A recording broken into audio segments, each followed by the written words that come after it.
Continuamos en el Tribunal de la Tarde. Gracias a ustedes por permanecer con nosotros. Estamos conversando con la doctora Damaris Marmolejo. Ella es psiquiatra y estamos hablando de un tema muy interesante como lo es el trastorno bipolar. Doctora, ¿pudiéramos hablar de clasificación del trastorno bipolar? Sí, claro. Tenemos el trastorno bipolar 1, que se caracteriza porque el paciente hace dos episodios, el episodio maníaco y el episodio depresivo. Tenemos el trastorno bipolar 2, donde el paciente hace un episodio de hipomanía, totalmente diferente a lo que es la manía. Y también hace una depresión mayor. También tenemos episodio mixto, como es la ciclotimia, donde el paciente sube y baja en el mismo día. ¿Cómo se caracteriza la manía? Se caracteriza en que el paciente lo vemos durante una semana expansivo, como le dije ahorita, irritable. Algunos pacientes presentan ideas megalománicas de grandiosidad. Ellos son amigos del presidente. Hay femeninas que hacen episodios de manía muy bonitos, donde se caracterizan por una hipersexualidad. Son muy inductores, algunos hombres, pero hay manía que se caracterizan por agresividad, donde el paciente presenta una agresividad enorme en contra del entorno, especialmente los familiares. Doctora, ¿se puede diagnosticar porque ya hablamos ya de un trastorno, es decir, una patología, ¿verdad? Sí, no, claro. ¿Se podría pensar esto que pudiera acontecer en niños, en adolescentes, y que no se confunda con la malcredeza propia de la adolescencia? Usted hablaba ahorita en un momento y decía, bueno, de pronto algunas madres van a decir, pero es que todos los muchachos en esos 13, 14 años se vuelven irascibles, se ponen agresivos, pero ¿cuándo realmente podemos pensar que esa agresividad, ese cambio del humor responde a un trastorno bipolar y no a una crisis de la adolescencia? Mira, puede confundirse, es cierto lo que tú dices. Muchos padres nos llevan pacientes en la edad de la adolescencia, niños de 11, 12 años y hasta de 9, con un episodio de agresividad. Cuando investigamos el paciente, hacemos su historia clínica, nos damos cuenta que este niño desde la infancia viene presentando episodios no tan solo de agresividad, sino también de depresión, donde en la escuela o el colegio, la psicóloga está continuamente llamando a los padres. ¿Cuándo debutan? Cuando hacen el primer episodio de manía, que es cuando debemos ingresar el paciente. Ingresarlo. Sí. Yo tengo la oportunidad de trabajar con niños y adolescentes y también con adultos y veo qué diferente se manifiesta el trastorno bipolar 1 en los adolescentes y en los adultos. ¿Cuáles serían las diferencias? Bueno, la diferencia estriba en que el adolescente, usualmente el episodio de agresividad es muy fuerte. Ellos no saben controlar los impulsos. Ellos no pueden como en el adulto, porque un adulto en manía es más controlable que un adolescente.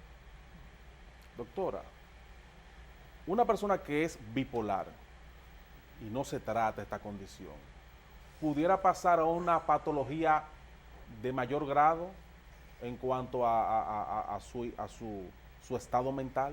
Mira, un paciente bipolar que no se trate va a vivir en conflicto todo el tiempo con los familiares, con el entorno, no va a poder tener un medio adecuado en su trabajo. ¿Por qué? Porque es un paciente que no está abordable, o está depresivo, o está agresivo, está irritable o está manejando unos síntomas que llaman a la atención a los que están a su alrededor. Y el no tratar esta enfermedad para una familia llevaría a una fatalidad. ¿Por qué? Porque este paciente puede hacerse daño a él o hacerle daño a los familiares o al entorno y llevarlo a un suicidio fácilmente. Mira, doctora, escúchame, Mildred. ¿Sí? ¿Y el tratamiento para esta condición? ¿Qué tipo de tratamiento es el más idóneo? Nosotros utilizamos estabilizadores del ánimo y también utilizamos antipsicóticos, dependiendo el grado del estadio del paciente, porque hay pacientes crónicos donde los familiares a veces se descuidan y nos lo llevan ya a un grado donde el paciente necesita una intervención rápido y el tratamiento debe ser un poco fuerte. Ya después, cuando el paciente lo estabilizamos, lo seguimos por la consulta ambulatoria y lo llevamos a un tratamiento estable, porque realmente el trastorno bipolar, el paciente puede insertarse a la vida social, el paciente puede trabajar, es como el diabético, que si no se pone insulina, se le sube o se le baja el azúcar. Claro. Entonces, así mismo es el paciente bipolar puede insertarse a la vida laboral, puede tener un matrimonio, puede tener hijos y hacer una vida normal. Es una de las enfermedades psiquiátricas donde tiene mejor evolución. Amén. Usualmente. Hay un aspecto, doctora, y mire, que quiero pedir primero, pero sí que me entiendan con el alma más que con el intelecto. Está muy de moda, voy a hablar a dos niveles, en el tema de la fe.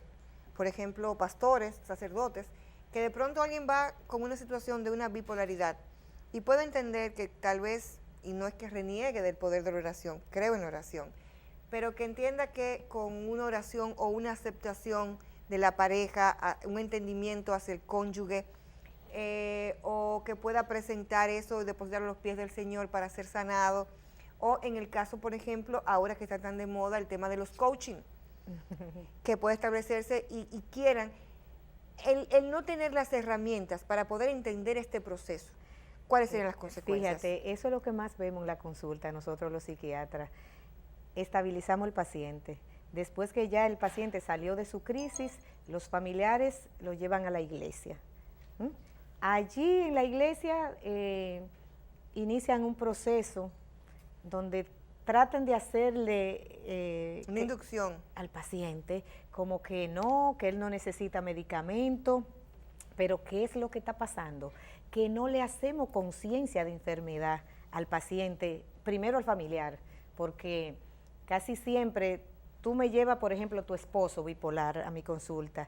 Yo tengo que hablar contigo, yo tengo que hacerte conciencia de que tu esposo tiene un trastorno psiquiátrico que no se cura y que va a perdurar durante toda su vida y que debe medicarse siempre y que debe tener una consulta por lo menos mensual con su psiquiatra para ir haciendo reajuste del medicamento. Y que no obstante a eso, si te descuida este paciente, tú puedes ver cambio inmediatamente en él. Aún el paciente estando medicado y estable, ocurre una muerte en la familia, un estresor. Es un detonante. Se detona, inmediatamente el paciente se detona aún medicándose, ¿entiendes?